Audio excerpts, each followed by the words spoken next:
Welcome everyone. I am Yashwani Kumar Sahu and I am going to represent my second presentation topic chemical shift. The subject is spectroscopy and this presentation is guided by Dr. Preeti Soni ma'am. So start the topic chemical shift. Chemical shift के बारे में पढ़ने से पहले हम लोग को इसके बारे में कुछ चीज़ें जान लेना ज़्यादा ज़रूरी है कि केमिकल शिफ्ट जो है हम लोग पढ़ते हैं एनएमआर स्पेक्ट्रोस्कोपी में। एनएमआर स्पेक्ट्रोस्कोपी में जो बेसिक फिनोमिना है उसको जान लेना ज़्यादा ज़रूरी है, क्योंकि अगर हम लोग केमिकल शिफ्ट में उसके पिक की शिफ्टिंग के बारे में पढ़ना चाहते हैं तो हमें ये जानना ज़रूरी है कि उसमें जो पिक्स मिलते हैं, स्पेक्ट्रा में जो पिक्स मिलते हैं वो कैसे मिलते हैं। तो होता ये है कि एनएमआर में जो एनएमआर स्पेक्ट्रोस्कोपी में हम लोग जिस मॉलिक्यूल का स्टडी करते हैं उनमें present NMR active molecule NMR active atoms में उनके जो एटम में न्यूक्लियस होते हैं, न्यूक्लियस जो अपने जगह पे स्पिन करते रहते हैं। इस स्पिन के कारण उनमें एक मैग्नेटिक फील्ड जनरेट होता है। यह मैग्नेटिक फील्ड जब इन न्यूक्लियस को किसी एक्सटर्नल मैग्नेटिक फील्ड में रखा जाता है तो ये न्यूक्लियस अपना डायरेक्शन उस एक्सटर्नल मैग्नेटिक फील्ड के साथ अलाइन करके अपने लोअर एनर्जी स्टेट में चले जाते हैं और वहाँ पास उस एक्सटर्नल मैग्नेटिक फील्ड के इफेक्ट में एक मोशन करने लगते हैं जिसे हम लोग गायरेशन या फिर प्रिसाइजिंग मोशन बोलते हैं। इस एक्सटर्नल फील्ड में जब न्यूक्लियस प्रिसाइज करते रहते हैं तो एक पर्टिकुलर फ्रिक्वेंसी के साथ जो एक्सटर्नल मैग्नेटिक फील्ड पर डिपेंड करता है उसके साथ वो प्रिसाइज करते रहता है। अब जब इस पर रेडिएशन डाला जाता है, एनएमआर रेडिएशन डाला जाता है, ईएमआर रेडिएशन डाला जाता है तो एक क्वांटाइज रेडिएशन यह न्यूक्लियस एब्जॉर्ब करता है और अपना ओरिएंटेशन जो विद द लाइन था, with the external magnetic field के साथ अलाइन हो गया था, उसके जस्ट अपोजिट ओरिएंट हो जाता है और इस स्टेट को हम लोग उसका हाई एनर्जी स्टेट बोलते हैं। इस पोजीशन पे जब रेडिएशन की फ्रीक्वेंसी और उसकी गायरेशन करने की फ्रीक्वेंसी दोनों सेम हो जाती है तो इस फिनोमिना को हम लोग रेजोनेंस कहते हैं। और इस रेजोनेंस के टाइम पे रेडिएशन एब्जॉर्ब होती है जिससे हम लोग को एक एब्जॉर्प्शन पिक मिलता है। यहाँ पर ध्यान में देने वाली बात यह है कि एनएमआर में जो पाई जाने वाली पिक्स हैं वो एब्जॉर्प्शन से मिलती हैं।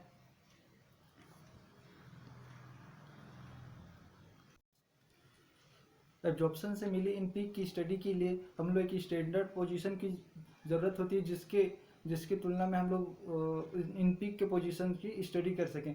इसके लिए हम लोग हमारे एनएमआर में मोस्टली जिस स्टैंडर्ड मॉलिक्यूल को लिया जाता है उसको हम लोग टीएमएस बोलते हैं। टीएमएस मीन्स टेट्रा मिथाइल सिलेन होता है। इसमें 12 प्रोटॉन आइडेंटिकल होते हैं, इक्विवेलेंट प्रोटॉन पाए जाते हैं जिनका इंटेंस पिक एक पर्टिकुलर पोजीशन पे मिलता है, जिसे हम लोग ज़ीरो मानकर उसका पोजीशन को हम लोग ज़ीरो मानकर उसके बेस पे बाकी जो मॉलिक्यूल के जो न्यूक्लियस द्वारा एब्जॉर्ब इंटेंसिटी पे जो पिक मिलती है उसे स्टडी किया जाता है। टीएमएस को एक स्टैंडर्ड के रूप में लेने का कुछ कारण है जिसमें से कुछ है, जैसे ये केमिकली इनर्ट होता है, इसमें रिएक्शन होने के चांसेस बहुत कम होते हैं, इसका बॉइलिंग पॉइंट बहुत कम होता है। बॉइलिंग पॉइंट कम होने से जब हम लोग का मॉलिक्यूल और इस स्टैंडर्ड रेफरेंस का मिक्स हम लोग डाल लेते हैं तो ग्राफ लेने के बाद हम लोग इसका जल्दी से वेपोराइज करके अपने मॉलिक्यूल को हम लोग रिमूव कर सकते हैं आसानी से। इसकी कुछ और रीज़न है जो यहाँ पर दिए हुए हैं। नेक्स्ट हम बात करते हैं केमिकल शिफ्ट। फाइनली हम लोग केमिकल शिफ्ट की बात करते हैं। केमिकल शिफ्ट को हम लोग इस तरह से समझ सकते हैं कि जो भी एनएमआर एक्टिव एटम है उसका जो फ्री होने पर जो पिक आता है, जब वही एटम किसी मॉलिक्यूल में अटैच होता है, मॉलिक्यूल में पाया जाता है, तो वो एटम किसी दूसरे एटम से अटैच होता है तो उसके इलेक्ट्रॉनिक इन्वायरमेंट के कारण जो उसको एक्चुअल पिक मिलना चाहिए उस पोजीशन पे ना मिलके उससे थोड़ा आगे पीछे या फिर उसका पोजीशन चेंज हो जाता है। इसी इलेक्ट्रॉनिक इन्वायरमेंट की इफेक्ट को हम लोग केमिकल शिफ्ट के थ्रू पढ़ते हैं। केमिकल शिफ्ट होता ये है कि मॉलिक्यूल में प्रेजेंट, जैसे मैं HNMR की बात करूँ तो हाइड्रोजन जो है जब फ्री होता है तो उसका एक पर्टिकुलर पोजीशन पे ही पिक मिलता है, लेकिन जब यही हाइड्रोजन किसी मॉलिक्यूल में प्रेजेंट होता है अलग अलग पोजीशन पे, तो उससे जुड़े हुए जो एटम्स हैं उनके इफेक्ट, उनके इलेक्ट्रॉनिक इफेक्ट इन पर इसकी पोजीशन पे पाया जाता है। और ये सिर्फ एक पिक न दिखा करके अलग अलग पिक दिखाते हैं, अलग अलग इंटेंसिटी पे दिखाते हैं। तो जैसे मैं एग्जांपल के तौर पे बात करूं इथाइल अल्कोहल में हमारे पास छः हाइड्रोजन पाए जाते हैं जो अलग अलग एटम से जुड़े, मतलब अलग अलग पोजीशन पे होते हैं। जैसा आप देख सकते हैं, क्योंकि ये सारे हाइड्रोजन ही हैं तो इनका एक ही पिक मिलना चाहिए और इंटेंस मिलना चाहिए, लेकिन हम लोग इसकी स्पेक्ट्रा देखते हैं तो इसमें एक पिक नहीं मिलती, इसमें 3 अलग अलग पिक मिलते हैं। इसका रीज़न ये है, इसका रीज़न केमिकल शिफ्ट है। अब देख सकते हैं, जैसा कि मैंने बताया, इलेक्ट्रॉनिक इन्वायरमेंट जो होता है उस प्रोटॉन का, उस हाइड्रोजन का, वो उसके ऊपर इफेक्ट डालता है, उसके जो इन पिक मिलने की पोजीशन है उस पर इफेक्ट डालता है। ये इफेक्ट कैसा होता है इसके बारे में हम लोग जानते हैं। जैसे सील्डिंग और डीसील्डिंग इफेक्ट, इसे हम लोग सील्डिंग और डीसील्डिंग इफेक्ट के जरिए जान सकते हैं। सील्डिंग इफेक्ट कहने का मतलब ये है कि जब इस प्रोटॉन का हम लोग NMR लेते हैं उस वक्त इसके आसपास जो ये प्रोटॉन जिस बॉन्ड से बना उसके इलेक्ट्रॉन या उसके आसपास जो भी इलेक्ट्रॉन होते हैं उनका सर्कुलर मोशन इस तरह से हो जाता है कि ये जो एक्सटर्नल मैग्नेटिक फील्ड हम लोग अप्लाई करते हैं उसका ये अपोज करने लगते हैं। इस अपोज के कारण से हम लोग को ज़्यादा मैग्नेटिक फील्ड लगाना पड़ता है, जिसके कारण से ये एक शील्ड की तरह कार्य करते हैं। और इस इफेक्ट को हम लोग शील्डिंग इफेक्ट भी कहते हैं। शील्डिंग इफेक्ट में होता ये है कि इलेक्ट्रॉन एक सर्कुलर मोशन स्टार्ट कर देते हैं, क्योंकि इलेक्ट्रॉन भी एक चार्ज पार्टिकल होता है, उसमें भी इलेक्ट्रॉन मैग्नेटिक फील्ड जनरेट होता है, और इसके जो जनरेट मैग्नेटिक फील्ड हैं अप्लाइड मैग्नेटिक फील्ड को अपोज करने लग जाते हैं। इस कारण से हम लोग को ज़्यादा मैग्नेटिक फील्ड लगाना पड़ता है और हम लोग का जो पोजीशन है वो पर्टिकुलर पोजीशन पे ना मिलके हम लोग को उसका शिफ्ट देखने को मिलता है। सेकेंड टर्म इसमें हम लोग डीशील्डिंग के बारे में देख सकते हैं। डीशील्डिंग जस्ट अपोजिट होता है। इसमें इलेक्ट्रॉन का जो सर्कुलर मोशन है वो कुछ इस तरह से हो जाता है कि वो इस अपोजिट, मतलब अप्लाइड मैग्नेटिक फील्ड के साथ अप्लाइड मैग्नेटिक फील्ड को इंक्रीज कर देता है, जिससे हम लोग का जो पिक है वो डाउन फील्ड की तरफ मिलता है, और शील्डिंग के कारण से हम लोग को जो पिक है वो अप फील्ड की तरफ मिलता है।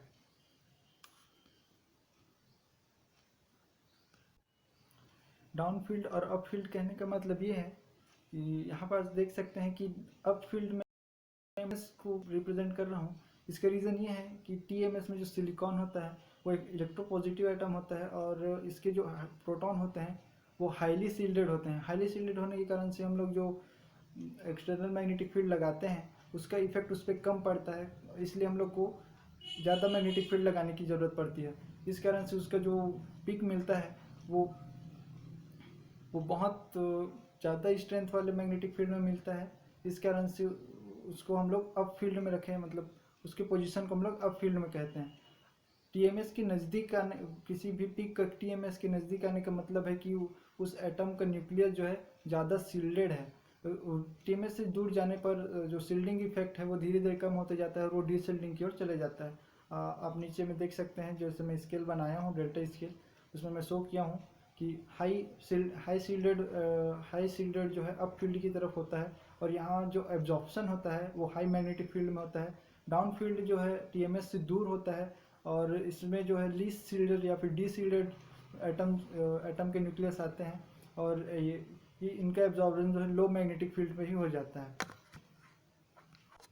नेक्स्ट हम लोग देखते हैं डेल्टा स्केल। डेल्टा स्केल जो है NMR स्पेक्ट्रम को स्टडी करने के लिए जिस स्केल का हम लोग यूज़ करते हैं उसको डेल्टा स्केल कहते हैं। इसके अलावा एक और स्केल होता है जिसे हम लोग टाउ स्केल कहते हैं, जो जस्ट अपोजिट होता है डेल्टा स्केल का, लेकिन हम लोग यहाँ डेल्टा स्केल के बारे में देखते हैं। डेल्टा स्केल जो है कि रिलेटिव स्केल होता है। इसमें हम लोग उस जो पिक मिलता है वो हाई फ्रीक्वेंसीज पे मिलता है, उसको हम लोग रिलेट करके पढ़ते हैं इस स्केल के थ्रू। जैसा कि मैंने पहले ही अभी बताया कि TMS जो है हाईली सील्डेड होता है, इस कारण से उसका जो पिक है वो हाई मैग्नेटिक फील्ड में मिलता है। इसके और इस कारण से उस वाले पोजीशन को जहाँ अप फील्ड बोला जाता है, और उससे जो दूर है वो जो है वो लो मैग्नेटिक फील्ड में ही एब्जॉर्ब हो जाता है। इस कारण से उस वाले फील्ड को डाउन फील्ड बोलते हैं।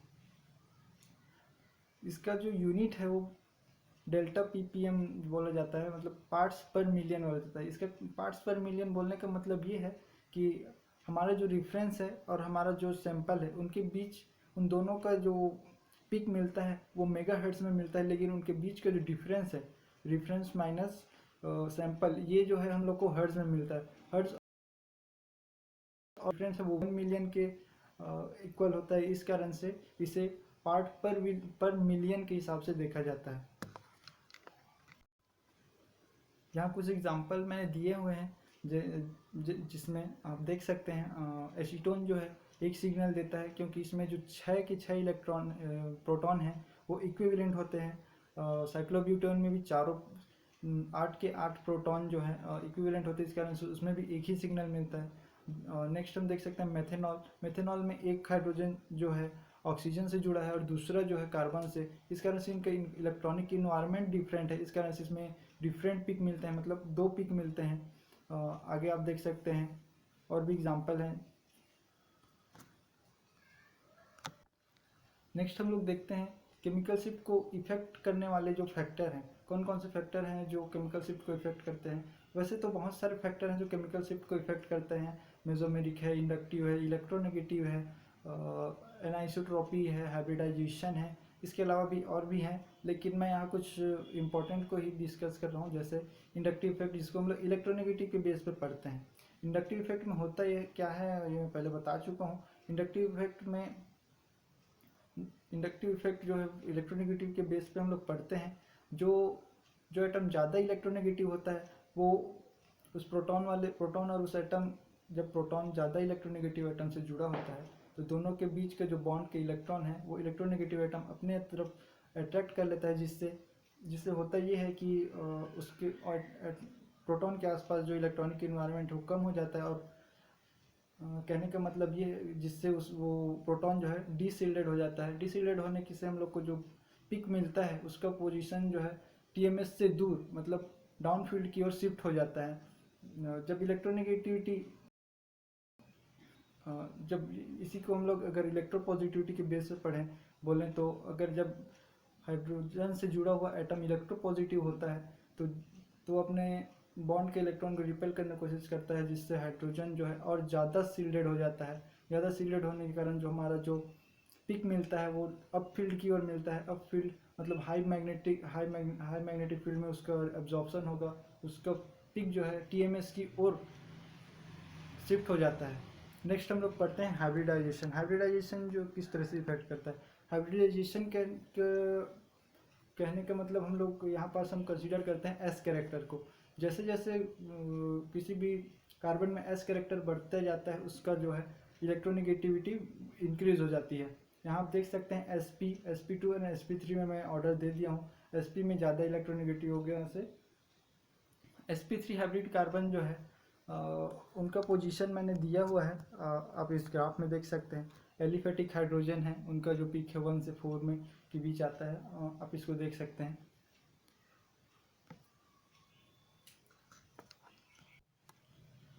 थर्ड हम लोग देखते हैं एन आइसोट्रॉपी कहने का मतलब ये है कि इसको हम लोग इस तरह से समझ सकते हैं कि हमारे न्यूक्लियस तो एक मैग्नेटिक फील्ड जनरेट करता है, लेकिन उसके आसपास जो इलेक्ट्रॉन मूवमेंट कर रहे हैं वो भी अपना खुद का एक मैग्नेटिक फील्ड रखते हैं।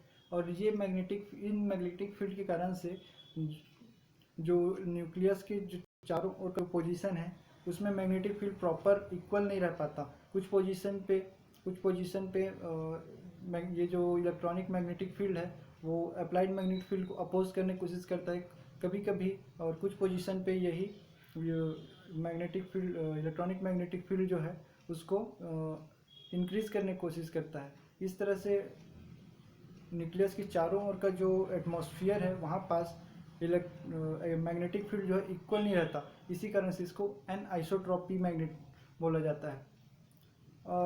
यहाँ पास जहाँ magnetic field applied magnetic field और इलेक्ट्रॉन द्वारा जनरेट मैग्नेटिक फील्ड दोनों अलाइन होने की कोशिश करते हैं, वहाँ पास हम लोग का प्रोटॉन जो है डीसील्डेड हो जाता है। डीसील्डेड होने के कारण से उसका जो ग्राफ है वो डाउन फील्ड में मिलता है। लेकिन जब जब जैसे मैंने पोजीशन यहाँ पास दिया हुआ है, ए और ए जो है हम लोग का वह पोजीशन है जहाँ पास प्रोटॉन ज़्यादा डीसील्डेड होता है और उनका पिक जो है टीएमएस से दूर हम लोग को मिलता है। और बी जो पोजीशन, दोनों जो बी पोजीशन है वहाँ पास अप्लाइड मैग्नेटिक फील्ड और इलेक्ट्रॉन द्वारा जनरेट मैग्नेटिक फील्ड एक दूसरे को अपोज करने लगते हैं, और इस कारण से वहाँ पास जो हम लोग का एब्जॉर्प्शन मिलता है वो हाई मैग्नेटिक फील्ड की ओर अर्थात अप फील्ड की ओर मिलता है, अर्थात टीएमएस से नज़दीक मिलता है। इसके कुछ एग्जांपल हम देख सकते हैं, जैसे बेंजीन में हम लोग जानते हैं पाई इलेक्ट्रॉन बेंजीन जो है पाई इलेक्ट्रॉन के ऊपर और नीचे जो है पाई इलेक्ट्रॉन पाए जाते हैं। जब ये पाई इलेक्ट्रॉन आपस में मूवमेंट करते हैं, इस तरह से मूवमेंट करते हैं, इस मूवमेंट से जनरेट जो इलेक्ट्रॉनिक फील्ड है, मैग्नेटिक फील्ड है, इसको इस तरह समझने के लिए हम लोग को राइट हैंड थंब रूल के बारे में पता होना चाहिए। राइट हैंड थंब रूल ऐसा है कि ये जो मेरे इलेक्ट्रॉन का मूवमेंट है जब इस डायरेक्शन में होता है, आप देख रहे होंगे मैं कैसे बता रहा हूँ, इस डायरेक्शन में होता है जो, तो मेरा ये थंब जो है इलेक्ट्रॉन के केस में साउथ पोल को रिप्रेजेंट करता है और उसका अपोजिट जो है नॉर्थ पोल को रिप्रेजेंट करता है। जैसा कि मैंने ग्राफ में भी मतलब पिक में भी दिया हुआ है, आप चित्र देख सकते हैं। ऐसे में जहाँ पास नॉर्थ पोल है और अप्लाइड मैग्नेटिक फील्ड हम लोग जानते हैं, मैग्नेटिक फील्ड हमेशा नॉर्थ से साउथ की ओर ट्रेवल करता है। तो जहाँ पास ये नॉर्थ और अप्लाइड मैग्नेटिक फील्ड और उस जनरेट मैग्नेटिक फील्ड का नॉर्थ एक दूसरे के सामने आ जाता है, तो उस वहाँ पास प्रेजेंट जो हाइड्रोजन्स होते हैं वो ज़्यादा सील्डेड फील्ड करते हैं, जिसके कारण से उनका जो पिक है वो टीएमएस के पास मिलता है, अप फील्ड में मिलता है। लेकिन बेंजीन में होता यह है कि सारे हाइड्रोजन जो है बीच में ना होकर के वो साइड में होते हैं। साइड में होने का आप बेंजीन के स्ट्रक्चर जानते हैं, उसमें जो हाइड्रोजन है रिंग से निकले हुए रहते हैं 6 के 6, जिससे आप मैग्नेटिक फील्ड के स्ट्रक्चर भी देख सकते हैं। इस कारण से वो जो अप्लाइड मैग्नेटिक फील्ड है और जो इंड्यूस मैग्नेटिक फील्ड है, दोनों एक दूसरे के एक लाइन में अलाइन हो जाते हैं, जिससे अप्लाइड मैग्नेटिक फील्ड की स्ट्रेंथ इंक्रीज हो जाती है और हम लोग का जो बेंजीन का जो ग्राफ मिलता है, पिक मिलता है, वो हम लोग को डाउन फील्ड में मिलता है और टीएमएस से दूर मिलता है। इस तरह से हम केमिकल शिफ्ट को समझ सकते हैं। तो इतना ही केमिकल शिफ्ट में हम लोग जानते हैं, पढ़ते हैं। इसमें कुछ टॉपिक और हैं जो केमिकल शिफ्ट को इफेक्ट करते हैं, लेकिन मोस्ट जो इम्पोर्टेंट है वो मैंने आपको बता दिया। Thank you.